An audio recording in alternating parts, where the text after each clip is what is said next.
Bagamat namimigat ang katawan, nagpilit si Opeliang bumangon. Mahapde ang kanyang mga mata. Sinasabayan ng pananakit ang kanyang ulo. Nang siya ay bumuntong hininga, mainit ang hiningang kanyang nilabas. Nang sinubukan naman niyang tumayo, biglang umikot ang kanyang paligid. Mandi nawala ng tatag ang kanyang mga binti at tuhod at siya'y bumagsak sa sahig. "Nay!" Tawag niya sa inang, alam niyang nasa kusina na at kumikilos, sapagkat langhap niya ang tinututong nilatik sa hangin. Maingay pang pumapailan lang ang paborito nitong kanta ni Audrey Hepburn. Nang walang sumagot, marahil sa radyong bukas, muli niyang inulit ang pagtawag. Namatay bigla ang tugtog. Muli niyang inulit ang pagtawag. Sakalang niya naulingan ang nagmamadaling mga yabag paakyat. Bumukas ang pinto.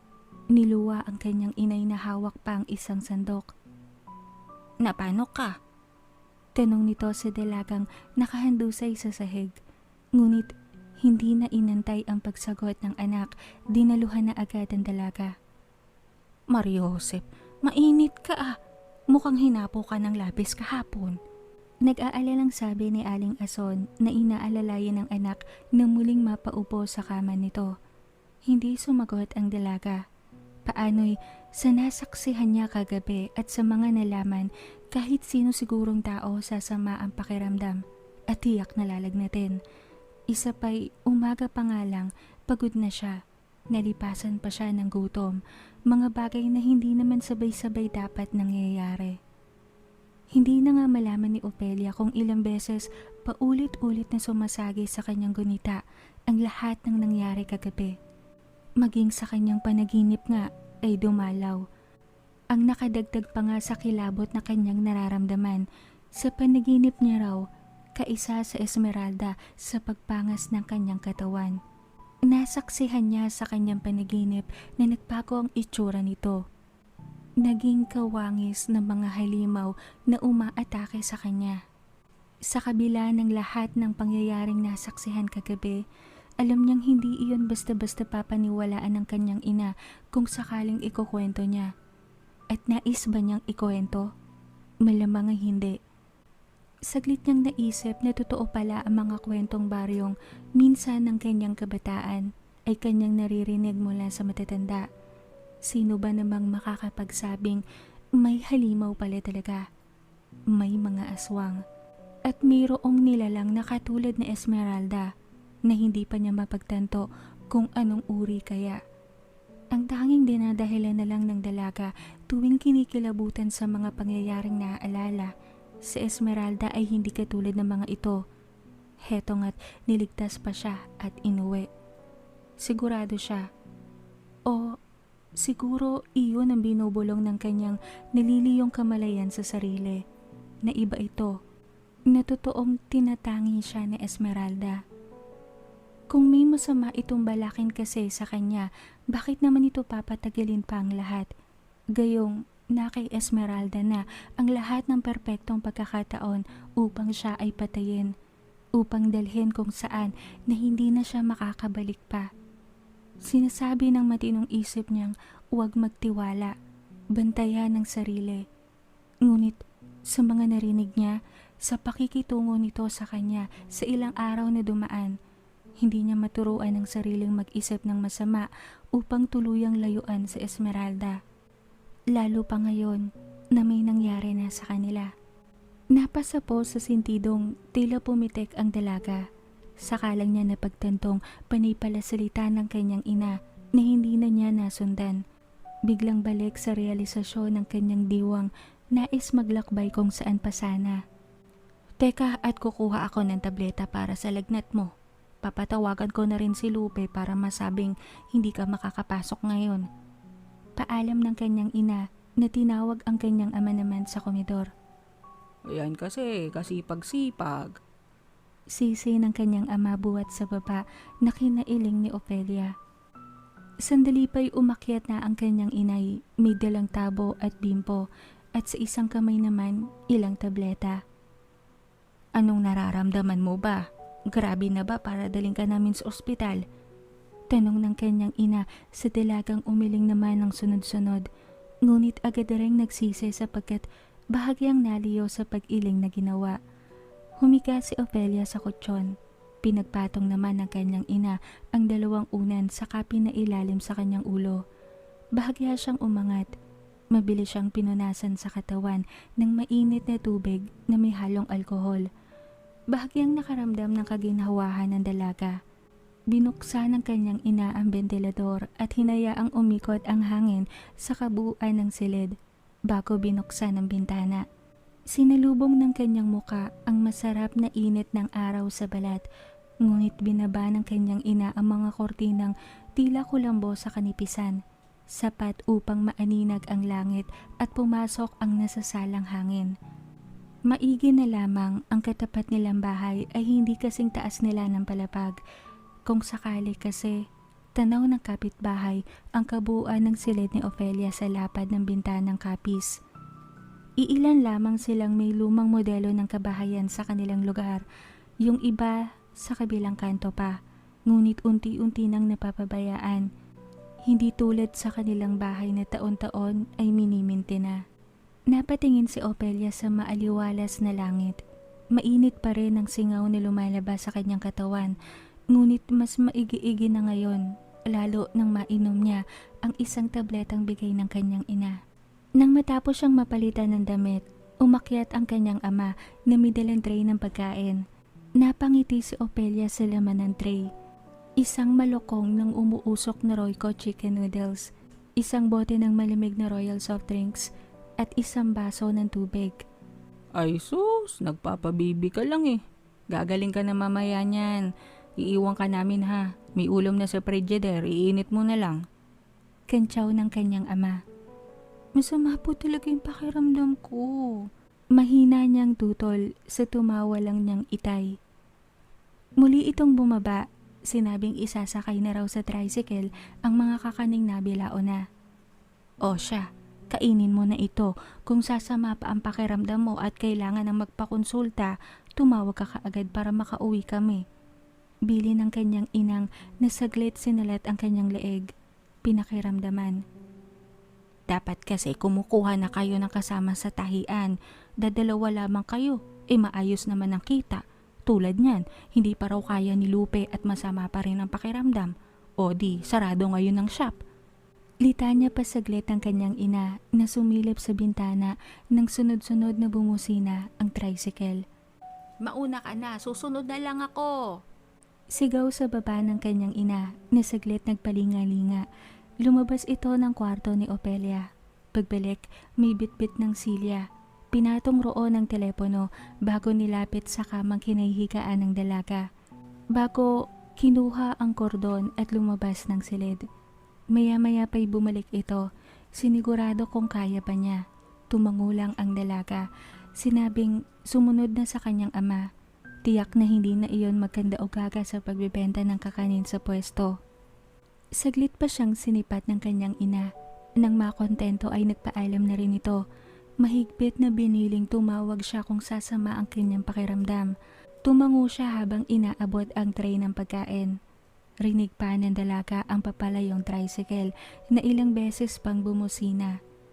Tinuloy na lang ng dalaga ang paghikop ng sabaw na maya-maya ay iniinuman ng malamig na inumin. Ewan ba niya ngunit gustong-gusto niya ang mainit na higupin at malamig na inumin kapag hindi maganda ang kanyang pakiramdam. Nang matapos sa pagkain, maingat niyang inilagay ang tray muli sa side table bago inabot ang basong tubig. Ininom. Maya-maya'y nakaramdam siya ng panlalamig. Inabot niya ang kumot at binalot ang katawan. Napatingin siya sa ventilador na umiikot na tuwing hahampas ang hangin sa kanyang panig ay nagbibigay ng inig sa kanyang pakiramdam. Ngunit hindi na niya matagpuan ang sariling lapitan iyon at patayin. Sa halip, binalot na lang niya ang sarili ng kumot bago pinikit ang mga mata.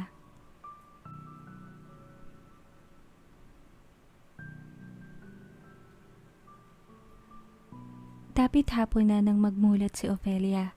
Sarado na ang bintana at nakaharap na sa isang direksyon ng ventilador. Pinakiramdaman niya ang sarili. Mainit-init pa rin ngunit hindi kasing lala nung umaga.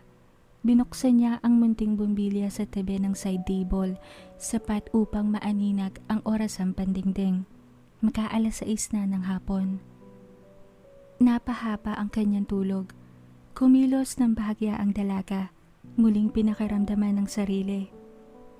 Nang makaramdam ng panunubig ay maingat na tumayo. Awa ng Diyos, hindi naman umikot ang paligid. Tanda na siya ay naliliyo. Sinubukan niyang humakbang ng paunti-unti. Saka lang niya napagtanto, paano nga pala sumara ang bintanang kapis at sino ang nakialam ng bentilador upang hindi na umikit sa kabuuan ng siladang hangin. Saglit siyang suminghot sa ere. Wala namang pamilyar na samyo. Napabuntong hininga ang dalaga. Baka naman sumaglit ang kanyang ina. Sagot niya sa tanong na sumulpot sa kanyang isip. Saglit niyang pinakiramdaman ng bahay. Wala namang palatanda ang may tao bukod sa kanya. Isa pa, masyado pang maaga. 7:00 o higit pa sa ganoong oras ang dating ng kanyang mga magulang. Inang tunguhin niya ang side table upang patayin ang bumbilyang binuksan. Sa kanya lang napansin ang nakatakip na malukong.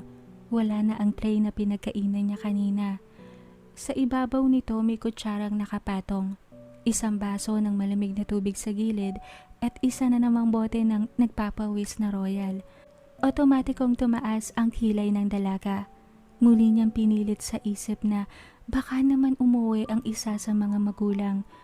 Ngunit bakit naman napakatahimik ng paligid gayong tuwing nasa bahay ang mga ito'y kung hindi radyo ang maingay, TV ang nakakarindi sa pandinig.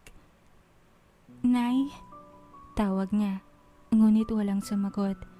Namaybay siya sa dingding at barandilya sa takot na baka bumuwal, ngunit mapayapa naman siyang nakarating sa banyo. Nakapagbawas. Nang matapos, ingat pa rin namaybay palabas na. Naalala niyang may iinitin raw na pagkain sa frigidaire ngunit tila hindi niya kakayaning kumilos ng tuloy-tuloy. Mukhang hindi pa niya kakayaning pumasok bukas. Napabuntong hininga ang dalaga bago muling maingat na umakyat sa hagdan patungo sa silid. Tinungo ang kama at muling nahiga. Pumikit, ngunit kumalam ang kanyang sikmura. Minulat niya ang mga mata at tinuon sa side table. Bahagyang nanlaki ang kanyang paningin nang makitang wala ng takip ang malukong. Agad niyang nalanghap ang mabangong samyo ng gatas at bawang na tinututong nang silipin niya sa bahagyang pagbangon. Umuusok pa ng bahagya ang sopa sa lagayan. Napalunok siya, lalo nang malanghap ang samyo ng kanela sa hangin. Dila mo to? Mahinang tanong ng dalaga sa kawalan. Walang sumagot. Isang buntong hininga ang pinakawala ng dalaga bago bahagyang bumangon, sumandal sa headboard at inabot ang platong pinantakip sa malukong. Pinatong roon ang kinalalagyan ng sopas at nag-umpisang kumain. Tumindi ang samyo ng kanela sa hangin at sa hindi mawaring dahilan, tila gumaan ang pakiramdam ni Ofelia. Malinamnam ang sopas, hindi tinipid sa rekado at tamang lapot ang sabaw. Isa sa mga nagustuhan niya, half-cook lang ang carrots at repolyong sahog na gulay. Mabilis niyang naubos ang sopas. Inabot ang royal at sabik na uminom bago sinunod ang tubig. Magpakita ka na, titago-tago ka pa eh. Kunway sita ng dalaga. May munting gaba sa kanyang dibdib, oo, ngunit paano niya kakatakutan ang nilalang na may matamis ng ngiti sa labi at nakakasilaw na karilagan. Idagdag pang may kalandi ang taglay ang nilalang na iyon. Ang malakas na pagsipsip ni Ofelia sa straw ng deboteng inumin ay natigil nang may ungol siyang narinig. Tila ungol ng isang kaluluwang hindi matahimik. Sinadyang papangitin ang boses ng aasar na nananakot. Ginugood time siya. Ofelia! Ofelia! Ofelia! Kakainin kita, Ofelia! Ani nito na kinasamid ng pobre sa ginagawang pag-inom. May ilang likidong lumabas pa nga sa kanyang ilong na agad niyang pinunasan ng kumot. Hindi niya alam kung anong dahilan ng sabay na pag-iling at mahinang pagmumura. Panoy, ibang kain kasi ang kanyang naalala sa sinabi nito. "Tigilan mo nga ako. Asan ka ba?" Aniyang pilit pinapatatag ang sarili sa napipintong pagtawa. Nilalabanan ng emosyong matawa at pilit pinapalis ang imahe ng mga aswang na kinalaban ni Esmeralda nung nakaraang gabi. Marahas na bumukas ang 2 pinto ng kanyang closet. Tila natutuwa sa paglalaro sa kanya. Umikit ang bentilador at bumukas-sara ang bintana. Umingot si Ophelia. Kahit sa hindi niya malamang dahilan, may kabang tumatahay pa rin sa kanyang dibdib. May gayumay yung sopas na kinain mo. Magiging aswang ka na rin. Anang boses pa. Nagsalubong ang kilay ng dalaga. Hindi. Naaamoy niya ang kanela sa hangin. Sa Esmeralda yon. Mabilis lang talaga itong kumilos kaya hindi nahuhuli sa paningin, diba? Tanong niya sa sarili matapos magbase sa katangian ng biyehas at sa signature scents nito. Tigilan mo ako. Lumabas ka na dyan. Hindi ka na nakakatuwa. Pilit niyang pinapatitag ang boses. Kung kanina, nais niyang matawa. Ngayon naman ay tila nagdadalawang isip na siya. Ngunit paano nga kung ibang nilalang ito at may laso ng sopas? Napasa po siya sa leeg. Tila nagbadyang umahon ang kinain. Ayan, matakaw ka kasi, Ophelia. Anang tinig pa. Tuluyang ginapangan ng hilakbot ang katawan ng pobreng dalaga, lalo na nang may pares ng kamay na lumabas sa ilalim ng kanyang kama. Kahit kabisado niya ang tila kinandilang mga daliri ni Esmeralda, kinilabutan pa rin ang dalaga sa katawang nakabalot ng kumot at mandi kumikisig-kisig at padapang gumagapang palabas sa ilalim ng kanyang katre. "Kapag ako nabinat," pabulong na wika ng dalaga sa natigilang nananakot. Tinanggal nito ang telang nakatalukbong sa katawan bago tumihaya sa pagkakadapa sa sahig. Hinawi ang makapal na buhok na tumakip sa maganda muka bago natatawang bumangon. "Lo siento mucho." Mahinang wika ng biyehas na kinanganga ni Ophelia. Ito ang unang beses na nagsalita ito ng ibang salita bukod sa Ingles at Tagalog. Bagay sa bruha. Umangat ang kastilain nitong anyo. "Kamusta na pakiramdam mo?" Anito na umupo sa gilid ng kama. Napalunok si Ophelia sa hindi niya mawaring dahilan. Kung susuot ba nitong kamison na nagpapa-emphasize sa makurba nitong katawan at sa mahabang hita at binte, o sa makapal nitong buhok na tila may sariling isip na alam kung paano lalo papatingkarin ang karikta ng babae. Iba rin talaga ang nagagawa ng magandang buhok sa muka at dating ng isang tao o sa panig na Esmeralda ng isang nilalang. Buti na lang talaga, hindi ito tao. Kung hindi, mapapatanong talaga si Ophelia sa Diyos kung bakit may ganitong kagandahan na hindi makatarungan sa katulad niyang ordinaryo lang ang wangis. "Ophelia." Tawag ng biyeha sa dalagang nahamig ang sarili at antimano'y nalukot ang muka. Hindi bagay sa'yo yung suot mo ngayon. Kunway sita niya sa kamisong suot nito. Paano'y siya ang yumari ng kamisong iyon. Tumaas ang isang kilay ng biyehas, inangat ang isang paa mula sa pagkakalapat sa sahig. Pagkuway tinukod sa katre, lumilis ang laylayan ng kasuotan. Lumantad sa mata ng dalaga ang kabuuan ng nakakasilaw na hita nito. Ngunit tila nananakam na hindi lumilis ng tuluyan upang tumambad sa kanyang mata ang suot nitong panloob na saplot. "Umayos ka nga." Kunway naaalibad pa rin niyang sita sa tumawalang na biyehas. Kinipkip ni Ophelia ang mga tuhod upang bigyan ng lugar ang nakaupong bisita. Sinamantala, tuluyang humiga si Esmeralda. Bahagyang tumagilid, Humarap kay Ofelia at inunan ang tiniklop na braso. Inangat ang mahabang binti. Tiniklop rin upang mapagkasya ang katawan sa saliwang pagkakahiga sa kama ng dalaga. Namayani ang katahimikan. Nagtitigan lang sila saglit. Tila nahawi na ang kalokohan at kailangan ng pag-usapan ang nabinbin na paksang nangyari kagabi. Maya-maya nandito na sila, inay. Basag ni Ofelia sa katahimikan. Pumikit ang biyehas bago tumango. Hanggat wala pa, maaari ba tayo mag-usap? Muling sabi ng dalaga sa tumango naman na bisita. Anong tawag sa'yo? Aswang ka din ba? Tanong nito sa bisitang napabuntong hininga bago nagmulat ng mga mata. Isang uri ng aswang, ngunit isa sa mataas na antas. Tipid nitong sagot. Paanong mataas na antas? May antas ba ang mga aswang? Namamaos na bulong patanong ni Ofelia sa kausap. Oo, ang totoo maraming lahi ng aswang na nabubuhay. Ang tawag sa lahi kong aswang ay biyehas. Saad naman na Esmeralda. Tuluyang nakuha ng biyehas ang atensyon ng dalaga. Anong espesyal sa katulad mong lahi? Tanong pa ng dalaga na hindi namamalayang unti-unting bumubuti na ang kalagayan. Bumabalik na sa tama ang temperatura ng katawan. Isang bagay na sa Esmeralda lamang ang nakakapansin, kaya hindi niya maiwasang mapangiti ng lihim.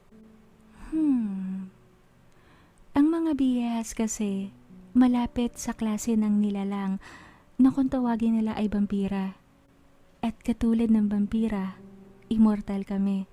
Kung hindi papatayin ng sadya, kaya naming mabuhay ng napakatagal na panahon. Sagot naman ni Esmeralda sa napangangang si Ofelia. Kung ganun, matagal ka nang nabubuhay? Mas matanda pa sa nanay ko. Halos pabulong na wika ng dalaga. Isang buntong hininga ang pinakawala ni Esmeralda. Dahil heto't nalandad na nga ang kanyang katauhan na wala naman siyang balak na ilihim talaga rito, aaminin na niya ang lahat. Bahala na. Pasya ni Esmeralda sa isip.